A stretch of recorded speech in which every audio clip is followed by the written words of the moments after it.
Welcome to the second video in the Walk in the Woods Knit Along. I'm going to assume that you finished this bit, the first part. If you haven't, or you have any questions about that, you can go back and have a look at the video I did last week. And if you still have questions, please get in touch and I'll be happy to help you out. But today we're going to talk about the second part, the mosaic bit, and the chart, how to read it, and where that goes, and get you started on it. So the first thing to note is that there's a needle change. The beginning of the pattern is worked on a size 7 and the second part of the pattern is worked on a 9. Really recommend that you do this. I didn't do it on the first one that I knit, and the mosaic bit is much more squashed than I would have liked, and I wasn't able to recover from that with blocking. So now we're going to look at the chart and the pattern, and I'm going to kind of go through that with you and hopefully answer any questions that you might have about that. This pattern's great because it has written instructions as well as a chart. I really recommend that you have a look at the chart and try and use the chart. The chart gives you a lot better idea of where all of these colors are going in the pattern and what you're supposed to end up with. Then I always have trouble visualizing all the words and the abbreviations and blah blah blah on the written instructions. If you've never used a chart before, again, just kind of have a look at it, see if you can follow it. It's also handy to have the written instructions because if you get a bit lost or confused, you can go back and look at those to check yourself. So we're going to go through the chart first of all. I am not going to put the chart on the screen out of respect for the designer, but get your chart out and we'll have a look at it together. This chart is good because it's also color. It's also in color, so if you print it in color, that'll help you out too. Have a look down in the left-hand corner. As you can see, there's a key that lists all the abbreviations and gives you the symbols for those abbreviations. And we've gone through most of those on the first video. And I'll go through a couple of the newer ones at the end. For instance, there's a knit front and back. Last time we had purl front and back. And then we've also got a slip one with the yarn and back. So I'll run through that at the end of this video. Oh, come on. Sorry. My iPad went off. Oh, no. All right. So as we look at the chart, I want you to make note of the fact that you're only going to ever knit with one color at a time. Each row, main color row, the green rows, are only going to be knit with the main color. The white squares that you see in those rows will be slipped. And then the same thing happens again on the white side. The white boxed rows are going to be knit with your contrast color, and the green boxes are going to be slipped. Now when you're knitting flat from a chart with a chart, you're going to work your right side rows from the right hand side of the chart and your wrong side rows from the left hand side of the chart. And this is particularly easy to see here because she's put the right side rows, the numbers for those rows are on the right hand side of the chart, and the numbers for the wrong side rows are on the left hand side of the chart.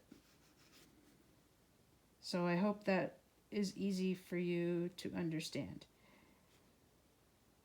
The shawl continues to grow as you knit through this section. So you'll notice that there's, like we said, there's knit front and back, and then there's the make one left increases that are at the end of the left of the right, some of the right side rows. And so you're going to continue to grow this shawl.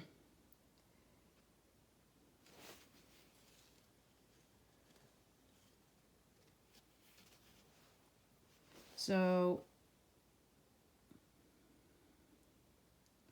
also on the chart, you'll notice there are red boxes. The red boxes indicate the the pattern repeat. And so as you knit along, the first thing on the right side rows, you're going to work the squares that are on the right side of the box at the beginning of the row once only, and then you're going to repeat the stitches within the red box until you get to the end of the row, and then you're going to knit the stitches on the left hand side on at the end of the row only once. So just to kind of clarify that one more time, the stitches that are on the right hand side and the left hand side of the red box are only knit at the beginning and the end of the row. Throughout the rest of the stitches in the row, you're just going to knit those stitches that are in that box. And so I recommend that you use stitch markers like I have to keep yourself straight about where the 16 stitches are. So I've put stitch markers in between each of the sections of 16 stitches. And that way, if I put it down or get distracted, whatever happens, I can come back and I know roughly where I am in that pattern repeat. And I also know if I'm off. If I think I'm on one particular place and I start out there on the chart and I get to the end of that pattern repeat and I still have stitches left here, I know I messed up and I need to go back and have a look at where I was. I use sticky notes and a row counter to help me keep track of that too, so I know which row I'm on. So again, in reference to the red boxes, you're just going to continue to knit those across till you get to from the beginning to the end. When you get to row 32, you'll notice that she's added a second red box. The additional red box indicates that you've increased 16 stitches. So now you have a new repeat of the pattern. So if you had 3 repeats before that, now you'll have 4. And so when you get to row 33, you're going to add another stitch marker. So you'll knit the first part of the pattern, and then you're going to add another stitch marker, knit the 16 stitches, and that should take you up to your existing stitch markers. You shouldn't have to move those.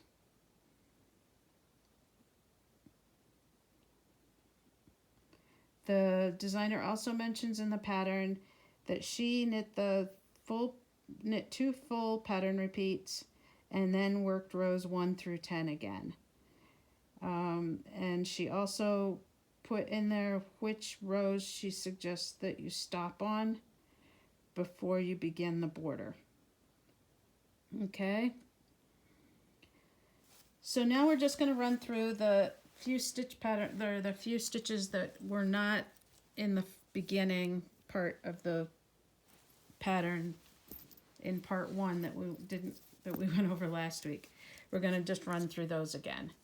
So if you notice at the beginning of each row, there's a knit, every right side row, there's a knit front and back. So all you're going to do for this is you're going to put your right hand needle into the stitch to knit it. You're going to knit it, but then you're going to leave the stitch on the left hand needle, and you're going to knit into the back of that stitch. And then you're going to take it off. And what that does is it's an increase, and it also makes these kind of elongated stitches, which make the edging looser. So that's what you're going to do at the beginning of each row, each right side row. And then we're going to do, the next one is the slip one with yarn and back. So before we did a slip one with yarn in front, but this is a slip one with yarn and back. So you're going to knit across your stitches till you come to one of the slip stitches. And remember, since I'm knitting in the light green color, my slip stitches are going to be the blue stitches. So I get to this, you go into it as if to purl with your working yarn in the back, and you slip it off. And then you just carry on to the next time that it has a slipped stitch. And you're going to go into it as if to purl, pull it off with the yarn in back, and then just carry on knitting. And that's going to make those elongated stitches that make the stitch pattern jog back and forth. Okay, so I hope that helps you out. That's it really for now. If you have any questions, you can get in touch with me. I am Knitty Sherry on Instagram. That's KNITTYSHERRY. And or else get a hold of Celeste through Fingerplay. And I hope you have a good time. Thank you very much. Talk to you soon. Bye.